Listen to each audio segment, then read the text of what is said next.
सो homies, इस movie के second part को स्टार्ट करने से पहले मैं कहना चाहूंगी कि अगर तुमने अब तक फर्स्ट पार्ट को नहीं देखा है तो क्या कर रहे हो, पहले जाओ जल्दी से देख लो, वरना यहाँ तुम्हें कुछ समझ नहीं आने वाला और जिसका कि लिंक तुम्हें पिन कमेंट में या आई बटन में मिल जाएगा। और अगर तुमने देख लिया है तो क्या बात है यार, वेल डन। तो चलो फिर आज की इस वीडियो को फटाफट से शुरू करते हैं। सो होमीज, इस मूवी के सेकंड पार्ट को स्टार्ट करने से पहले एक छोटा सा रिकैप हो जाए तो जैसा कि हमने अब तक देखा, जहाँ पर रोंगरू, उसका फादर और उसका ग्रैंडफादर ये तीनों एक सफर पर निकलते हैं, जहाँ पर इनके रास्ते में होली स्पिरिट चर्च के कुछ लोग आकर इन पर अटैक कर देते हैं। यहाँ पर इन्हीं सारी लड़ाई में हम देखते हैं कि जो रोंगरू का फादर होता है वो लोग उन्हें किडनैप कर लेते हैं, लेकिन इससे पहले ये लोग रोंगरू का कुछ बिगाड़ पाते तभी हम देखते हैं कि मास्टर चेंग यहाँ पर आ जाते हैं और रोंगरू और उसके ग्रैंडफादर की जान बचा लेते हैं। इसी के साथ हम देखते हैं कि मास्टर चेंग भी एक मिशन पर थे, जहाँ पर उन्हें इस दुनिया के सबसे स्ट्रॉन्गेस्ट वॉरियर बनना था और जिसके अकॉर्डिंग इन्हें बहुत से टास्क मिलते हैं, जिनमें से एक ये भी था कि उन्हें रोंगरू को भी प्रोटेक्ट करना होगा। अभी यहाँ पर उनका इंटेंशन तो नहीं था, लेकिन रोंगरू भी ना चाहते हुए उनके इस मिशन का हिस्सा बन जाती है, जिस वजह से मास्टर चेन डिसाइड करते हैं कि रोंगरू और को एक टीम बन जाएंगे और यहाँ पर उसके फादर को एस्केप कराने के लिए जाएंगे। और रोंगरू का जो ग्रैंडफादर है वो किसी अलग ही रास्ते से मेन सिटी के अंदर जाएगा और जाकर रोंगरू के फादर को एस्केप कराने में हेल्प करेगा। ऐसे ही हम देखते हैं कि इनकी जर्नी की शुरुआत हो जाती है और साथ ही इनके दुश्मन भी इनके पीछे हाथ धोकर पड़े हुए होते हैं। एंड देन जैसे ही ये लोग मेन सिटी में पहुंच जाते हैं, वहीं पर इनका दुश्मनों से मुकाबला हो जाता है, जहां पर मास्टर चेन बुरी तरीके से इंजर्ड हो जाते हैं, जिस वजह से रोंगरू और मास्टर चेन को एक विलेज के पास शेल्टर लेना पड़ता है। इसी दौरान यहाँ पे रोंगरू की मुलाकात हमारे छोटे तांग सान से होती है, जहाँ पर वो इनकी बहुत ज्यादा हेल्प करता है। यहाँ पर हम देखते हैं कि रोंगरू के साथ इतना ज्यादा वक्त बिताने की वजह से मास्टर चेन को भी अब अपनी गलतियों का एहसास हो जाता है कि उन्हें अपने सेक्ट को छोड़कर नहीं जाना चाहिए, और अब वो और रोंगरू बहुत ही ज्यादा क्लोज हो जाते हैं, जिसके बाद वो रोंगरू को ट्रेन करना भी स्टार्ट करते हैं। लेकिन इसी मौके पर दुश्मन यहाँ तक उनका पीछा करते हुए पहुंच जाते हैं, जहाँ पर हम देखते हैं कि बेबी दोंग यहाँ पर इन पर अटैक कर देती है, लेकिन तांग सांग का फादर यानी कि हाओ तियान यहाँ पर उसे अपना ओपोनेंट चुन लेता है और इनके बीच क्या कमाल की रोंगटे खड़े कर देने वाली फाइट होती है। इसी के साथ हम देखते हैं कि वो लड़की यहाँ से एस्केप कर जाती है और भाई चारों तरफ ये खबर फैल जाती है कि मास्टर चेंग वापस आ चुका है। साथ ही हमें यहाँ पर होली स्पिरिट चर्च का सीन भी दिखाया जाता है, जहाँ पर ये लोग रोंगरू के फादर को टॉर्चर करने की कोशिश करते हैं, लेकिन वो इसमें नाकाम हो जाते हैं और रोंगरू का फादर उनकी एक बात नहीं सुनता। इसी के साथ हम यहाँ पर बीबी लोंग को भी देखते हैं, जो कि अब इनके बुरे इरादों से वाकिफ हो जाती है, लेकिन यहाँ पर वो लोग इसे ही जलील करके यहाँ से निकाल देते हैं। और अब आगे हमारे इस पार्ट के स्टार्टिंग में हम मास्टर चेंग को देखते हैं, जहाँ पर उनका 9 टेस्ट ऑफ शूरा स्टार्ट हो जाता है, जहाँ पर रोंगरू का हाथ पकड़े हुए मास्टर चेंग कहने लगते हैं कि मैंने ये डिस्कवर किया कि मैं लव को डिस्ट्रॉय करके एक गॉड बन सकता हूँ, और फर्स्ट एग्जाम से ही एनाहिलेशन की पावर ने मुझे बहुत ज्यादा इफेक्ट किया है, इतना ज्यादा इफेक्ट कि इसने मुझे उसकी मेमोरी से भी बहुत दूर कर दिया। लेकिन रोंगरू की हेल्प की मदद से मैंने खुद को इस बर्डन से आजाद कर लिया और मैं इसे ब्रेक थ्रू कर पाया। इस दौरान यहाँ पर हम देखते हैं कि तांग सांग का फादर हाओ तियान भी मौजूद होता है, जिसे देखकर मास्टर चेंग कहने लगते हैं कि हाओ तियान, मुझे तुम्हारे साथ कुछ इम्पोर्टेंट चीज डिस्कस करनी है, जिससे हम देखते हैं कि यहाँ पर हाओ तियान स्माइल करता है। और फिर नेक्स्ट सीन में ही हम मेन सिटी का सीन देखते हैं, जहाँ पर ये लोग पहुंच जाते हैं और यहाँ पर हम देखते हैं कि रोंगरू का ग्रैंडफादर भी ऑलरेडी पहुंचा हुआ होता है और फिर ये लोग भी अपना भेस चेंज कर लेते हैं। लेकिन यहाँ पर हम देखते हैं कि जैसे ही रोंगरू और मास्टर चेंग इतना ज्यादा फ्रेंडली बिहेव करने लगते हैं, तो यहाँ पर रोंगरू का ग्रैंडफादर भी बहुत ही ज्यादा शॉक्ड हो जाता है और कहता है कि क्या बात है, भला मेरे जाने के बाद ऐसा क्या हुआ कि तुम दोनों आपस में इतना ज्यादा घुल मिल गए। जिसमें हम देखते हैं कि रोंगरू और मास्टर चेंग दोनों एक दूसरे से हाई फाई करते हुए कहने लगते हैं कि ये एक बहुत लंबी कहानी है, और फिर रोंगरू बताने लगती है कि हाँ, वैसे भी मुझे मेरे असली वाले ग्रैंडपा मिल चुके हैं और जो कि बहुत ही ज्यादा स्ट्रॉन्ग है, तो भला इनके साथ मैं कोऑपरेट क्यों ना करूं। जिसके साथ ही हम देखते हैं कि रोंगरू को उसका ग्रैंडफादर छेड़ना शुरू कर देता है। इसी दौरान वो यहाँ पर मास्टर चेंग को बताने लगता है कि मुझे ऐसी खबर मिली है कि जो लीडर है यानी कि जो रोंगरू का फादर है, उसे यहाँ पर स्पिरिट हॉल के एक बहुत ही मिस्टीरियस से डंजन के अंदर रखा गया है। इसी के साथ हम देखते हैं कि यहाँ पर जो मास्टर चेंग होते हैं वो कहने लगता है कि इतने टॉप सिक्योरिटी वाली सिटी के अंदर मुझे लगा नहीं था कि हमारा ये डिस्गाइज काम आएगा, जबकि मार्शल सोल कॉन्फ्रेंस बहुत ही जल्द होने वाला है। इसी पर हम देखते हैं कि यहाँ पर रोंगरू का ग्रैंडफादर कहने लगता है कि हाँ, वो तो सही है, लेकिन ये जो स्पिरिट हॉल है ये इस वक्त बहुत ही ज्यादा केओस से घिरा हुआ है। इसी दौरान हम देखते हैं कि वुवन हॉल कॉन्फ्रेंस के लिए यहाँ पर सभी लोग चीयर कर रहे होते हैं। इसी के साथ हम देखते हैं कि यहाँ पर बहुत से लोग सभी का वेलकम कर रहे होते हैं। वहीं एक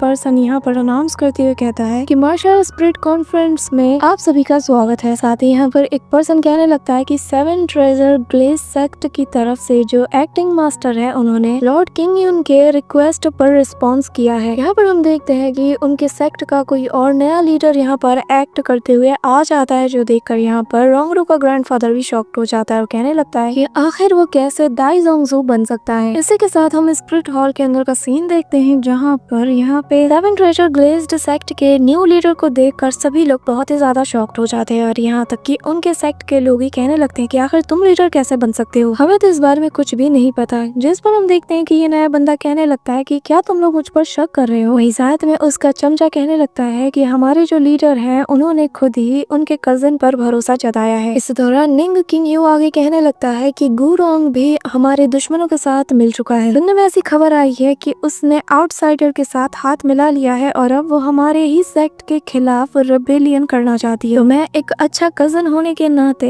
अपने भाई की इन जिम्मेदारियों को आगे संभालते हुए आज यहाँ पर as a 7 treasure glazed sect का लीडर बनकर यहाँ पर हम सभी को संबोधित करूंगा। इसी के साथ हम देखते हैं कि वो यहाँ पर रोंगरू के बारे में भला बुरा कहना शुरू कर देता है, जो कि रोंगरू भी यहाँ पर सुन रही थी और जो सुनकर मास्टर चेंग को भी गुस्सा आ जाता है, लेकिन रोंगरू उन्हें होल्ड करती है। साथ ही यहाँ पर ये बंदा कहने लगता है कि अगर सही वक्त पर स्पिरिट हॉल वाले ना आते तो यहाँ पर शायद हम अपने भाई को भी नहीं बचा पाते और इस वक्त वो बहुत ही ज्यादा इंजर्ड हालत में है। एक बार वो ठीक हो जाए वो दोबारा से इस 7 ट्रेजर ग्लेज्ड सेक्ट की जिम्मेदारी को संभालेंगे और जब तक वो ठीक नहीं हो जाते तब तक उन्होंने सारा इंचार्ज मेरे हाथों में दिया है। इस दौरान हम देखते हैं कि वो कहने लगता है कि वो हुन हॉल वाले अगर सही वक्त पर ना आते तो शायद हम सभी लोग मारे जाते। यहाँ पर उसकी ये सारी बात सुनकर रोंगरू बहुत ही ज्यादा गुस्से में आ जाती है और तभी यहाँ पर गुरोंग यानी कि जिसे रोंगरू अपने ग्रैंडफादर जैसा समझती है वो आगे कहने लगता है कि जब हम पर अटैक हुआ था तो वहाँ पर हमारे सारे डिसाइपल्स भी मारे गए हैं। इसी वजह से ये लोग हमारी गैर मौजूदगी का फायदा उठाकर कुछ भी कहानी बना रहे हैं और जो डिसाइपल यहाँ पर मौजूद है उन्हें सच्चाई का पता ही नहीं। यहाँ पर रोंगरू कहने लगती है तो ठीक है, फिर हम जल्द से जल्द जाकर सभी को सच्चाई बता देते हैं। जिस पर मास्टर चेंग कहने लगते हैं कि एक बार हम यहाँ पर तुम्हारे फादर को एस्केप करा ले तो सभी को सच्चाई का पता चल जाएगा। जिस पर गुरोंग कहने लगता है कि लेकिन ये काम इतना भी ज्यादा आसान नहीं होने वाला, क्योंकि स्पिरिट हॉल हमेशा से ही हमारे 7 ग्लेज सेक्ट के ऊपर कंट्रोल चाहती थी। इसी वजह से उन्होंने यहाँ पर निंग किंग यू का साथ लिया ताकि वो यहाँ पर ऐसा पपेट के तौर पर उसे हमारे सेक्ट का लीडर बना ले और वो सारा कंट्रोल इन्हीं के हाथों में रहे। जिसके बाद गुरोंग कहने लगता है कि हमें दोबारा से स्प्लिट हो जाना चाहिए और यहाँ पर थोड़ा और इन्वेस्टिगेट करना चाहिए। जिसके साथ ये लोग दोबारा से स्प्लिट हो जाते हैं और यहाँ पर डंजन के अंदर जाने का रास्ता तलाश करने लगते हैं। वहीं दूसरी तरफ हम देखते हैं कि यहाँ पर गोल्डन क्रोकोडाइल डाउलू भी आ जाता है, जो कि आते साथ यहाँ पर सभी लोगों से कहने लगता है कि मुझे बहुत ज्यादा खुशी हुई कि 7 ट्रेजर ग्लेज्ड सेक्ट के लोग यहाँ पर आए हैं, स्पेशली उनका न्यू लीडर भी आज यहाँ पर हमारे कहने पर आया है। जिस पर हम देखते हैं कि निंग किंग यू यहाँ पर चापलूसी करना शुरू कर देता और कहता है कि स्पिरिट हॉल के हम बहुत ही ज्यादा शुक्रमंद हैं कि उन्होंने आज यहाँ पर हमें इनवाइट किया है। यहाँ पर रोंगरू वूरोंग के साथ खड़ी होती है और उसे ये सारी बातें सुनकर गुस्सा आता है। वहीं दूसरी तरफ हम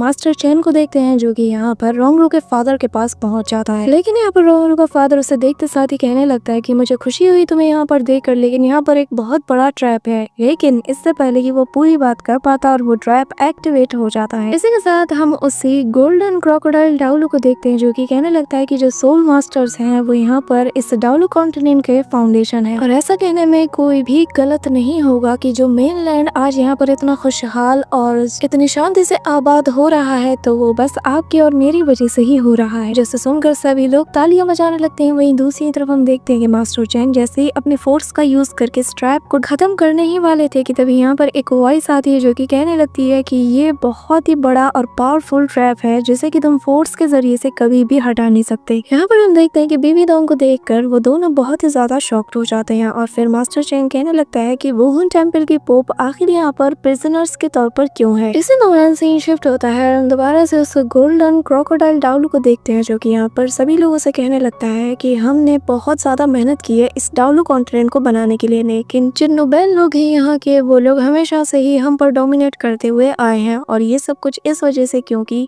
ज्यादातर सोल मास्टर्स सेक्ट, रीजन और अदर चीज की वजह से डिवाइड होकर रह गए। हम सभी लोग यूनाइट नहीं है, इसी वजह से हमें इग्नोर किया जाता है। यहाँ पर उसकी ये सारी बात सुनकर सभी लोग हैरान हो जाते हैं और वो आगे कहता है लेकिन अब सब कुछ बदलने वाला है, इसीलिए मैं यहाँ पर आप सभी के साथ अपने कुछ थॉट्स को शेयर करना चाहता हूँ। यहाँ पर ये सारी सिचुएशन देखकर रोंगरू भी बहुत ही ज्यादा घबरा जाती है। वहीं दूसरी तरफ हम बीबी डोंग को देखते हैं जहाँ पे वो कहने लगती है कि इस वक्त सवाल जवाब का वक्त नहीं है। चीफ लिंग को जल्द से जल्द वहाँ जाकर सिचुएशन को अपने कंट्रोल में लेना होगा, वरना 7 ग्लेज सेक्ट कभी भी अपनी पोजीशन को वापस नहीं ले पाएगा। इसी दौरान हम देखते हैं कि मास्टर चेंग इजीली उस पूरे बैरियर को तोड़ देते हैं, जो देखकर बीबी डोंग भी शॉक्ड हो जाती है और वो हैरानी के साथ कहती है कि ये कितनी ज्यादा मैसिव पावर है कि एक ही झटके में इस पावरफुल बैरियर को भी तोड़ दिया। इसी तरह हम वापस से उस गोल्डन क्रोकोडाइल डाउलू को देखते हैं, जो कि बताने लगता है कि मेरा प्लान ये है कि जितने भी सोल मास्टर्स हैं उन्हें अपनी कंट्री को रिप्रेजेंट करना चाहिए और जितने भी मार्शल सोल्स हैं उन सबको स्प्रिट हॉल के कमांड में दे देना चाहिए। यहाँ पर उसके अल्टीमेट प्लान को सुनकर सभी लोग समझ जाते हैं कि यहाँ पर इसका टारगेट बस ये है कि वो जितने भी सोल मास्टर्स है वो यहाँ पर सभी को अपनी उंगलियों के इशारे पर कंट्रोल करे और वो यहाँ पर सभी को स्प्रिट हॉल में मर्ज करवाना चाहता है। इसी दौरान हम देखते हैं कि मास्टर चेंग ने यहाँ पर रोंगरू के फादर को भी एस्केप करा लिया था। वहीं दूसरी तरफ हम देखते हैं कि यहाँ पर वही ओल्ड मैन जो कि यहाँ पर मास्टर चेंग और रोंगरू को होटल में मिला था, वो यहाँ पर उसके इस बात का अपोज करते हुए कहता है कि पर मुझे नहीं लगता कि स्प्रिट हॉल को हर चीज का कमांड और कंट्रोल देना चाहिए। जिस पर हम देखते हैं कि नैन किंग यू यहाँ पर आगे आते हुए चापलूसी करना शुरू कर देता है और फिर वो कहने लगता है कि हम तो विलिंगली स्प्रिट हॉल के साथ मर्ज होने के लिए राजी है। यहाँ पर हम देखते हैं कि उसकी ये बात सुनकर रोंगरू भी हैरान हो जाती है और फिर वो कहने लगती है कि ग्रैंडफादर प्लीज मुझे जाने दीजिए, मुझे जल्द से जल्द कुछ करना होगा वरना ये सब कुछ बर्बाद कर देगा। यहाँ पर हम देखते हैं कि रोंगरू के सेक्ट के जितने भी बड़े बड़े डिसाइपल्स थे वो भी यहाँ पर इसके इस फैसले से शॉक्ड हो जाते हैं, लेकिन वो भी जानता है कि इस वक्त वो लोग कुछ नहीं कर सकते। इसी के साथ हम देखते हैं कि एक एक करके जितने भी यहाँ पर सेक्ट लीडर्स थे वो यहाँ पर स्प्रिट हॉल के साथ मर्ज होने लगते हैं, क्योंकि एक बहुत बड़ा सेक्टर जो कि 7 ट्रेजर ग्लेज्ड सेक्ट के तौर पे जाना जाता है वो ऑलरेडी स्प्रिट हॉल के साथ शामिल हो चुका है। इसीलिए सभी लोग अंधाधुन यहाँ पर स्प्रिट हॉल के साथ मर्ज होने लगते हैं। लेकिन तभी हम देखते हैं कि श्वांग दोंग लोंग नाम का एक सेक्ट का लीडर यहाँ पर कहने लगता है कि मैं इससे राजी नहीं हूँ, क्योंकि मैं जानता हूँ कि स्प्रिट हॉल बस यहाँ पर मौके का फायदा उठाकर हम सभी पर प्रेशर डालकर हमें कंट्रोल करना चाहती है और मेरा सेक्ट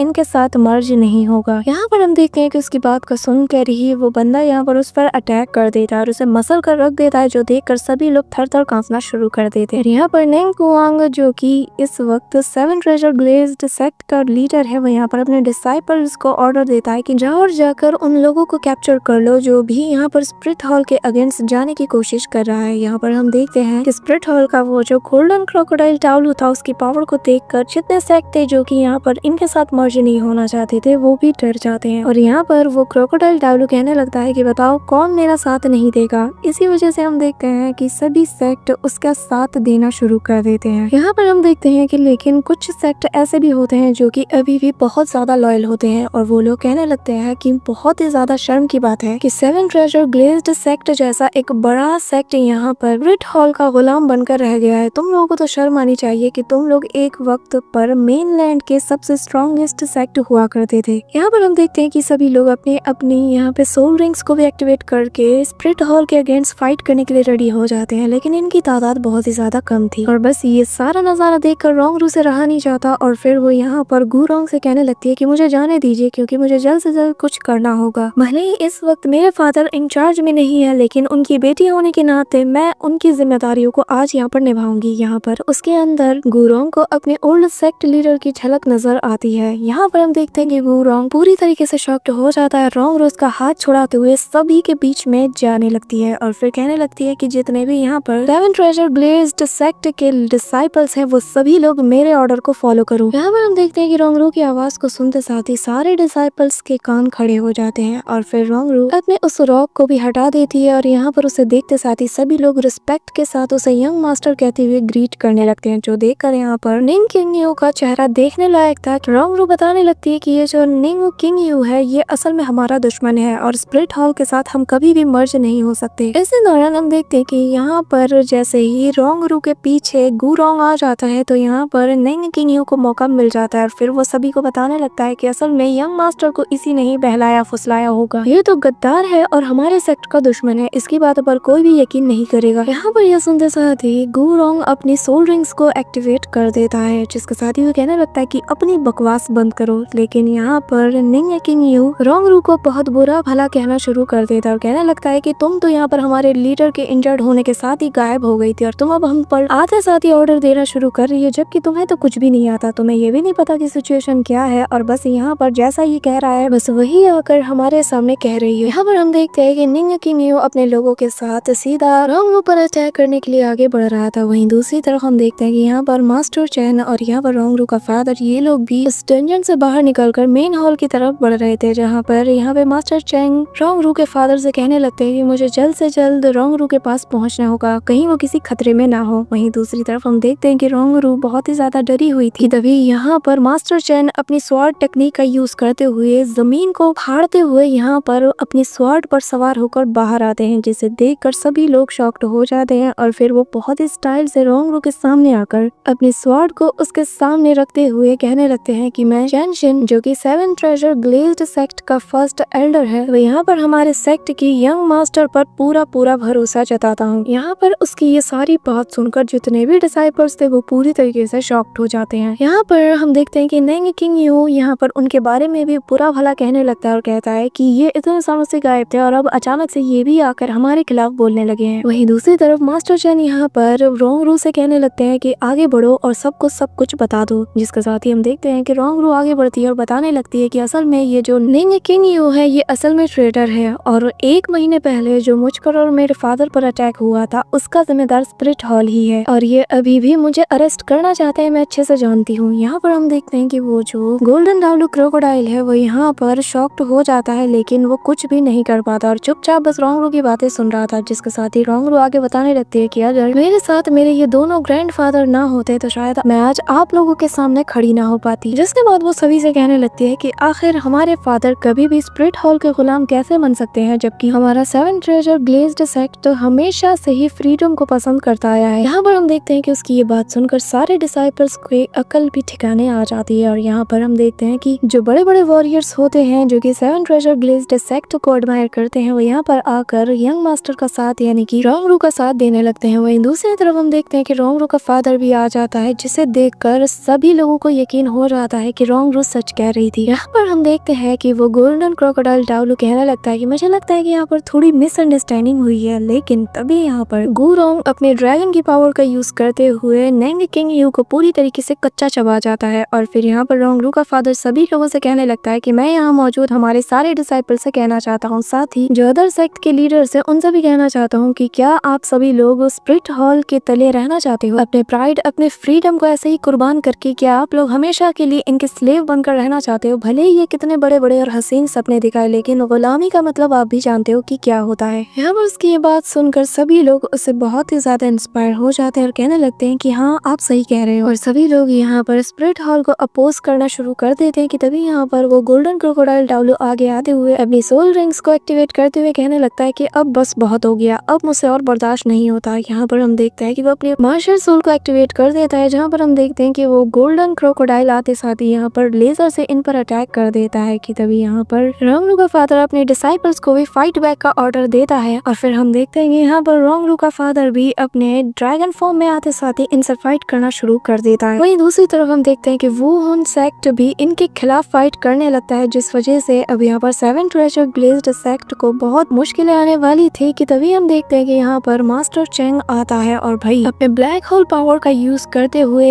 एक स्वॉर्ड अटैक से यहाँ पर उस गोल्डन क्रोकोडाइल डाउलू को पूरी तरीके से शॉक्ड कर देता है। यहाँ पर वो अपने स्वॉर्ड की सेकंड स्किल्स का ही बस यूज करता है, जो देखकर यहाँ पे वो पूरी तरीके से दंग रह जाता है, और इतनी स्पीड से ये अटैक करता है गोल्डन क्रोकोडाइल डाउलू को संभलने तक का मौका नहीं मिल पाता, और वो उसे यहाँ पर अपने अटैक की मदद से उस स्पिरिट हॉल के अंदर से बाहर निकाल देता है, और हवा में ही ये दोनों फाइट करना शुरू कर देते हैं। जहाँ पर हम देखते हैं कि इन दोनों के बीच हवा में ही क्लोज कॉम्बैट स्टार्ट हो जाता है, जहाँ पर वो डाउलू कहने लगता है कि तुम मुझे कभी नहीं हरा सकते, तुम्हारी स्वॉर्ड स्किल कुछ भी नहीं। जैस और मास्टर चैन कहने लगता है कि ये वो स्वॉर्ड है जो आज तुम्हारी यहाँ पर जान लेगी। यहाँ पर हम देखते हैं कि ये दोनों ही बंदे ताबड़तोड़ एक दूसरे पर अटैक कर रहे होते हैं। कभी यहाँ पर मास्टर चैंग उस पर अटैक करता है तो तभी अगले ही पल यहाँ पर वो गोल्डन क्रोकोडाइल डाउलू भी उस पर अटैक कर रहा होता है। दोनों ही एक दूसरे को बराबर की टक्कर दे रहे थे। इसी दौरान हम देखते हैं कि यहाँ पर वो गोल्डन क्रोकोडाइल डाउलू अपने सोल रिंग्स को भी एक्टिवेट करने लगते हैं, और भाई अगले ही पल उसकी मार्शल स्पिरिट भी उसके पीछे खड़ी होती है, जो कि यहाँ पर अपने पूंछ से बहुत ही पावरफुल अटैक मास्टर चैन पर कर देता है। जिसके बाद हम देखते हैं मास्टर चैन बहुत बुरी तरीके से इंजर्ड होने लगता है, और वो बंदा कहता है कि तुमने मेरे मूड को आज खराब कर दिया है, आज तो मैं तुम्हें यहाँ पर मसल कर रख दूंगा, और तुम्हें मारने के बाद मैं तुम्हारे सेक्ट के बाकी के लोगों को भी चांद से मार दूंगा। यहाँ पर हम देखते हैं कि वो गोल्डन क्रोकोडाइल डाउलू मास्टर चैन की बहुत बुरी तरीके से मार लगा देता है, जहाँ पर वो उसे मार मार के उनका भरता बना देता है। कि तभी हम देखते हैं कि मास्टर चैन फाइट बैक करते हैं और फिर यहाँ पर अपने आशुरा 7 स्किल्स को एक्टिवेट कर देते हैं और फिर वो अपने स्वॉर्ड के 8th फोल्डिंग स्टार नाम के अटैक का यूज करते हैं, जिससे हम देखते हैं कि यहाँ पर एक के बाद एक स्वॉर्ड से बनी ट्रैप में वो गोल्डन क्रोकोडाइल डाउलू पूरी तरीके से ट्रैप हो जाता है। जिसके बाद हम देखते हैं कि एक के बाद एक स्वॉर्ड सीधा उसे लग रहे होते हैं, जिससे वो पूरी तरीके से बौखला जाता है और यहाँ पर अपनी मार्शल सोल को दोबारा से एक्टिवेट करते हुए खुद को यहाँ पर मास्टर चैन के उस अटैक से पूरी तरीके से आजाद कर लेता है। वहीं दूसरी तरफ हम मास्टर चैन को देखते हैं जो कि इसके इम्पैक्ट से बहुत दूर जाकर गिरते हैं। कि तभी वो दोबारा से अपनी सोल रिंग्स को एक्टिवेट करते हुए एक पावरफुल डाउलू अटैक यहाँ पर उस पर चल देता है, जिससे हम देखते हैं कि यहाँ पर 1000 स्वॉर्ड सीधा उस क्रोकोडाइल की तरफ बढ़ने लगती है। यहाँ पर हम देखते हैं कि वो गोल्डन क्रोकोडाइल डाउलू भी अपनी पावरफुल डाउलू अटैक को कर देता है, जिससे दोनों जैसे ही आपस में टकराते हैं वहाँ पर एक बहुत बड़ा इम्पैक्ट वाला एक्सप्लोजन होता है, जिससे आसपास की सभी चीजें डिस्ट्रॉय होती हैं। हम देखते हैं कि यहाँ पर एक इतना बड़ा धमाका होता है, लेकिन इसके एंड के साथ साथ हमें दिखाया जाता है कि यहाँ पर गोल्डन क्रोकोडाइल डाउलू को मास्टर चैन का वो अटैक हिट हो जाता है, जिससे वो जमीन पर जा गिरता है और पूरी तरीके से नॉकआउट हो जाता है। इसी दौरान सीन शिफ्ट होता है और हम ज्ञान दाओ लियो को देखते हैं, जो कि यहाँ पर अपनी मार्शल सोल को एक्टिवेट कर देता है, जो कि god level martial spirit 6th winged angel है और जिसके पावर के इम्पैक्ट से ही हम देखते हैं कि सब कुछ कांपना शुरू कर देता है। वहीं दूसरी तरफ हम देखते हैं कि जैसे ही वो यहाँ पर स्पिरिट हॉल के बाहर एंट्री मारता है, सभी लोगों पर वो अपना बहुत ही पावरफुल प्रेशर डालना शुरू कर देता है, जिस वजह से यहाँ पर 7 ट्रेजर ग्लेज्ड सेक्ट के जो डिसाइपल्स होते हैं वो भी इस प्रेशर को झेल नहीं पाते। यहाँ पर हम देखते हैं मास्टर चैन भी उसे देखकर थोड़ा पैनिक करने लगते हैं, क्योंकि वो जानते हैं कि ये कोई मामूली बंदा नहीं है। इसी दौरान यहाँ पर ज्ञान दाओ कहने लगता है कि मुझे इस सेक्युलर वर्ल्ड की कोई भी परवाह नहीं, लेकिन मैं अपनी नजरों के सामने स्पिरिट हॉल को डिस्ट्रॉय होता हुआ नहीं देख सकता, और अब क्योंकि तुम लोग हार नहीं मानोगे तो मैं यहाँ पर अकेले स्पिरिट हॉल को लीड करूंगा और यहाँ पर जजमेंट सुनाऊंगा। ये कहते साथ ही हम देखते हैं कि इसकी मार्शल स्पिरिट की जो विंग्स होते हैं, उनके जो फेदर्स होते हैं वो यहाँ पर एक एक करके यहाँ पर सारे सेक्ट लीडर्स के ऊपर गिरते हैं, और भाई जैसे ही एक एक फेदर इन सभी पर लैंड करता है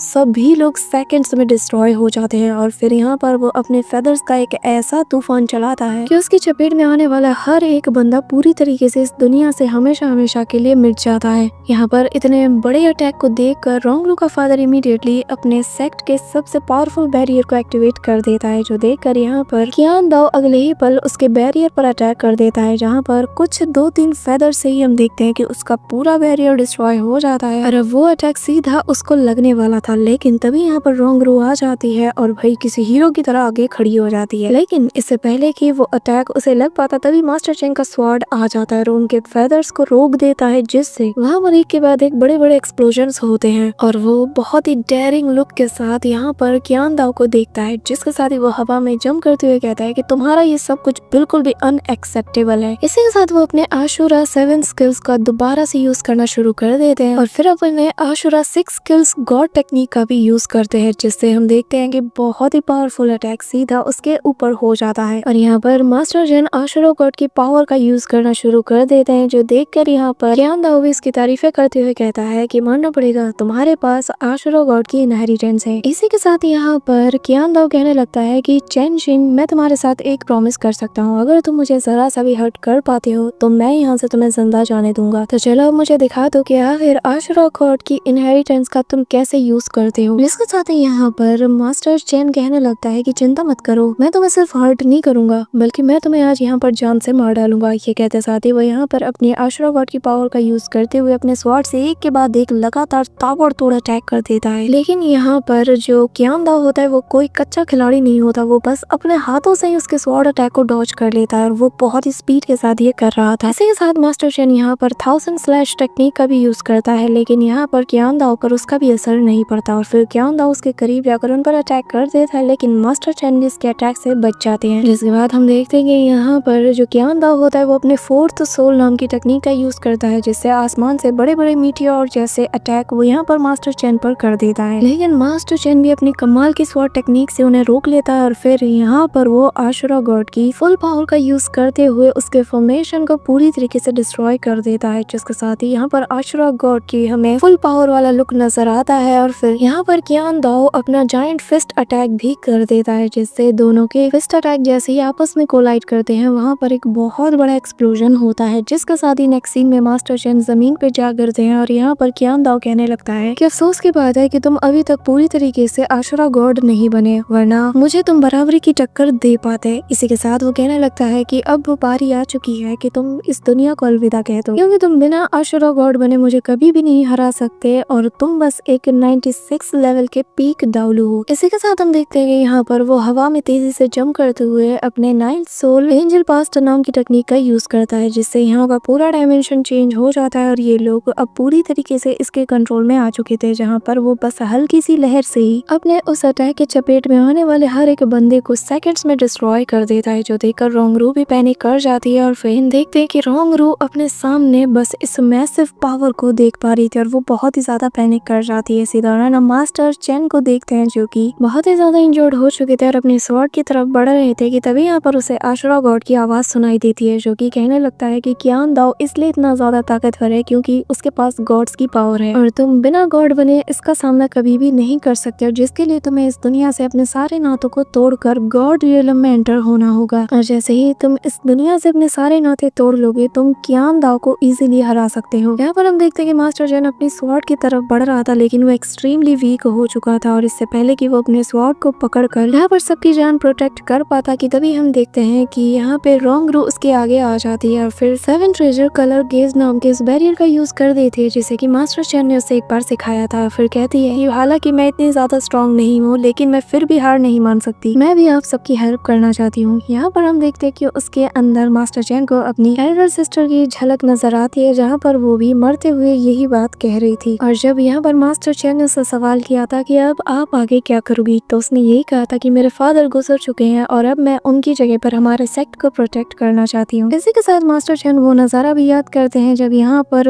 वो अपने सेक्ट के मेंबर्स को बचाने के लिए अपनी खुद की जान को कुर्बान कर देती है। इसी के साथ हम प्रेजेंट टाइम में देखते हैं कि रोंगरू अब ज्यादा देर तक होल्ड नहीं कर पाती और वो बैरियर टूट जाता है और वो पीछे की तरफ जा गिरती है, जो देखकर सभी लोग बहुत ज्यादा पैनिक कर जाता है और अगले ही पल यहाँ पर चारों तरफ सन्नाटा छा जाता है, जो देखकर क्यान दाओ स्माइल करता है कि तभी अगले ही पल यहाँ पर पूरी तरीके से रेड कलर का ऑरा छाने लगता है और हम देखते हैं कि यहाँ पर फाइनली मास्टर चेन ने आशुरा गॉड की इनहेरिटेंस को पिक कर लिया और वो यहाँ पर रोंगरू को प्रोटेक्ट करते हुए कहने लगते हैं कि जिसके लिए हम हमेशा ताकतवर बनते आए हैं, अगर हम एंड में उन्हें ही ना बचा पाए तो फिर इतनी ज्यादा स्ट्रेंथ होने का क्या फायदा। इसी के साथ मास्टर चेन आगे बढ़ते हुए कहने लगते हैं कि अब मैं समझ चुका हूँ, पूरी तरीके से रूथलेस और इमोशनलेस होकर ही हम एक ट्रू गॉड बन सकते हैं। जिसके बाद हम यहाँ पर देखते हैं कि वो अपने मन में अपनी एल्डर सिस्टर से कहने लगता है कि अब मेरी बारी है कि मैं यहाँ पर अपनों के लिए जान दूं, और फिर वो अपनी स्वॉर्ड को पकड़ते हुए कहने लगता है कि आज मैं यहाँ पर अपनी जिम्मेदारी को पूरा करते हुए तुम्हें जान से मार डालूंगा। इसी के साथ हम देखते हैं कि वो यहाँ पर आशुरा गॉड की फुल पावर का यूज करने लगता है, साथ ही यहाँ पर वो उनकी डिवाइन स्वॉर्ड को भी एक्टिवेट कर लेता है और फिर वो अपनी सोल रिंग्स को भी एक्टिवेट करते हुए यहाँ पर आशुरा गॉड की पावर का यूज करते हुए उस स्वॉर्ड से उस पर अटैक कर देता है, जिसे देखकर यहाँ पर क्यान दाओ एक बड़े से जायंट बैरियर को बना लेता है और कहने लगता है कि तुम्हारे जैसा इंसान कभी भी मुझे नहीं हरा सकता, मेरे पास एंजल्स की पावर्स हैं। तुम अभी कुछ देर पहले तक मॉडल्स हुआ करते थे और तुम्हें लगता है कि तुम इस स्वॉर्ड की वजह से आशुरा गॉड की पावर को इनहेरिट कर लोगे, अगर हाँ तो मैं तुम्हारे स्वॉर्ड को ही तोड़ दूंगा। यहाँ पर हम देखते हैं कि क्यान दाओ अपनी फुल पावर का यूज करते हुए यहाँ पर उसके उस जायंट स्वॉर्ड को पूरी तरीके से डिस्ट्रॉय करने लगता है और धीरे धीरे करके पूरी तरीके से मास्टर चेन की उस स्वॉर्ड को तोड़ देता है और कहने लगता है कि अब तो तुम्हारे पास स्वॉर्ड ही नहीं बची, तो तुम आशुरा गॉड की पावर को कैसे यूज करोगे। लेकिन तभी हम देखते हैं कि यहाँ पर मास्टर चेन आशुरा गॉड की इनहेरिटेंस का यूज करते हुए अपनी स्पिरिचुअल पावर की मदद से दोबारा से एक और स्वॉर्ड को समन कर लेता है, जो कि इस बार पहले से कई गुना ज्यादा पावरफुल और शार्प थी, जो देखकर यहाँ पर क्यान दाओ पूरी तरीके से पैनिक कर जाता है और फिर मास्टर चेन घुमा के एक जोरदार स्वॉर्ड अटैक सीधा उसकी तरफ कर देता है, जो देखकर क्यान दाओ भी अपनी स्वॉर्ड का यूज करते हुए यहाँ पर उसके अटैक को रोकने की कोशिश करते हैं। लेकिन यहाँ पर मास्टर चेन का ये जो स्वॉर्ड था ना, ये पहले से कई गुना ज्यादा बड़ा और पावरफुल था। यहाँ पर सेकंड्स के लिए भी क्यान दाओ का स्वॉर्ड उसके अटैक को रोक नहीं पाता और मास्टर चेन का ये जायंट स्वॉर्ड पूरी तरीके से उसे नॉकआउट कर देता है और यहाँ पर उस पूरे स्पिरिट हॉल को भी डिस्ट्रॉय कर देता है। इसी के साथ यहाँ पर चारों तरफ सन्नाटा छा जाता है और हम देखते हैं कि वो डिवाइन स्वॉर्ड अब धीरे धीरे पूरी तरीके से फेड होने लगती है। यहाँ पर हम देखते हैं कि जैसे ही मास्टर चेन अपनी आंखें खोलते हैं तो उनके सामने सारा नजारा चेंज हुआ पड़ा था और और फिर तभी रॉन्ग रू उनके ऊपर जंप करते हुए उन्हें जोर से हक कर लेती है और कहती है कि आप मेरे सबसे सबसे सबसे बेस्ट आइडियल हो और मेरी इस जिंदगी के बाद और उस जिंदगी के बाद और आने वाली हर जिंदगी के बाद भी मैं आपको ही अपना आइडियल बनाना चाहती हूँ। इसी दौरान हम देखते हैं कि यहाँ पे मास्टर गुरोंग भी आ जाते हैं, जो कि यहाँ पर उससे कहने लगते हैं कि ये मत कहना कि तुम्हारे पास आशुरा गॉड की इनहेरिटेंस है। जिस पर यहाँ पे मास्टर चेन कहने लगता है कि ये इतना भी ज्यादा इम्पोर्टेंट नहीं है ना। कि तभी हम देखते हैं कि रॉन्ग रू चिल्लाते हुए कहने लगती है कि नहीं, मैंने अपने बर्थडे वाले दिन ये विश किया था कि मैं मेरे ग्रैंड पा को गॉड कहकर बुलाऊं, तो कितना अच्छा होता अगर आप सच में आशुरा गॉड बन जाते। यहाँ पर वो ये बात सुनकर थोड़ा स्माइल करता है कि तभी सीन शिफ्ट होता है और हम बीवी लोंग को देखते हैं, जहाँ पर उसके सर्वेंट्स आकर उसे यहाँ से आजाद कर देते हैं। वो कहने लगती है कि कितने ज्यादा शर्मनाक बात है कि हमारे एक दुश्मन के जरिए से हमारे स्पिरिट हॉल को आज बचा लिया गया। इसी के साथ वो यहाँ पर बाहर आते हुए स्पिरिट हॉल का दोबारा से इंचार्ज अपने हाथों में ले लेती है और फिर हम देखते हैं कि सभी लोग ना चाहते हुए भी उसके कमांड को फॉलो करने लगते हैं। इसी के साथ हम देखते हैं कि यहाँ पर उसके सामने उस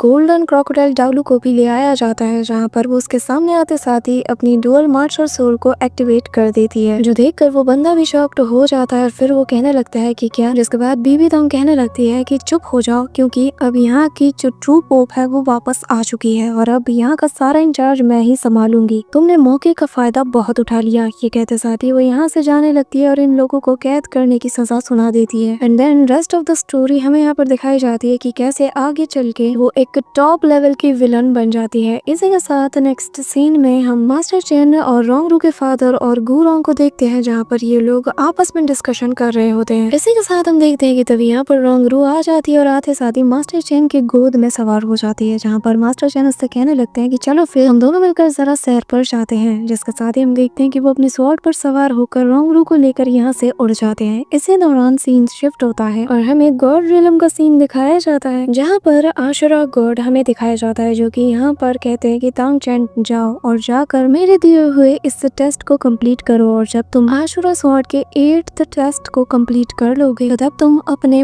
ट्रू मास्टर से मिल पाओगे। इसी के साथ हमें उनकी आंखों में तांग सान की इमेज दिखाई जाती है। जिसके साथ ही नेक्स्ट सीन में हम यहाँ पर मास्टर चेन को देखते हैं, जो कि यहाँ पर अपनी जर्नी को शुरू करते हुए कहने लगते हैं कि कभी भी बच्चों को अंडर एस्टिमेट नहीं करना चाहिए, क्योंकि उनके नन्हे कंधे आगे चल के हमारे और आपके विल को कैरी करेंगे। यहाँ पर ये बात हम देखते हैं कि तांग सान के फादर को भी याद आ जाती है और फिर वो डिसाइड करता है कि वो भी तांग सान को आगे बढ़ने देंगे। इसी के साथ नेक्स्ट सीन में हम देखते हैं यहाँ पर रॉन्ग रू और तांग सान दोनों ही श्रेक एकेडमी को ज्वाइन कर लेते हैं। जिसके बाद मास्टर चेंग अपने अलग ही सफर में निकल जाते हैं और यहाँ पर कहानी ऐसे ही आगे बढ़ती है। और रेस्ट ऑफ द स्टोरी तो तुम्हें पता ही है कि अगर तुमने सोल लाइन 1 को देखा होगा, जहाँ पर तांग सान कैसे शिया वू को बचाता है। साथ ही हम यहाँ पर अडल्ट रॉन्ग रू को देखते हैं, जहाँ पर वो बड़ी हो जाती है और उसे भी फिर प्यार हो जाता है। और फिर हम उस सीन को भी देखते हैं जहाँ पर तांग सान फाइनली आशुरा गॉड बन जाता है, जो कि अगर तुमने सोल लाइन 1 को देखा होगा तो तुम्हें पूरी तरीके से याद आ गया होगा कि हमें कैसे बैटल ऑफ गॉड्स की ये सीन्स दिखाए जाते हैं। इसी के साथ हमें सोल लाइन 1 की बहुत ही कोर मेमोरीज को भी दिखाया जाता है, जहाँ पर सभी की जर्नी का हमें कुछ कुछ हिस्सा दिखाया जाता है। इसी के साथ ऐसे ही बहुत सा वक्त गुजर जाता है और फिर हम यहाँ पर मास्टर चेंग को देखते हैं, जिनके सामने रॉन्ग रू आ जाती है और आते साथ ही वो उन्हें जोर से हक कर लेती है और कहती है कि फाइनली मैं इतने टाइम बाद आपसे दोबारा मिल पाई। मैं रॉन्ग रू और उसके पार्टनर को देखकर मास्टर चेंग बहुत ही ज्यादा शॉक्ड हो जाते हैं और फिर यहाँ पे हमें बताया जाता है कि रॉन्ग रू 9 कलर गॉडेस बन चुकी है और यहाँ पर अपनी पावर का यूज करके वो यहाँ पर मास्टर चेंग को डिवाइन रियलम में ले आई है। इसी के साथ हम देखते हैं कि गुरोंग भी मास्टर चेंग को देखकर बहुत ही ज्यादा खुश हो जाता है, जिसके बाद वो यहाँ पर मास्टर चेंग को एक जगह पर ले जाती है, जहाँ पर हम एक स्वॉर्ड को फ्लोट करते हुए देखते हैं। और फिर मास्टर चेंग जैसे ही यहाँ पर बाकी के स्वॉर्ड्स के बीच में जाते हैं, उन्हें अपनी ओल्ड मेमोरीज याद आना शुरू हो जाती है। इसी के नेक्स्ट सीन में हम देखते हैं कि यहाँ पर उनके सामने तांग सान आ चुका होता है, जो कि यहाँ पर गॉड किंग बन चुका है। इसी के साथ वो यहाँ पर मास्टर चेंग से कहने लगता है कि स्वॉर्ड डाउलू मास्टर चेन शिन, क्या आप स्वॉर्ड गॉड बनकर हमारी इस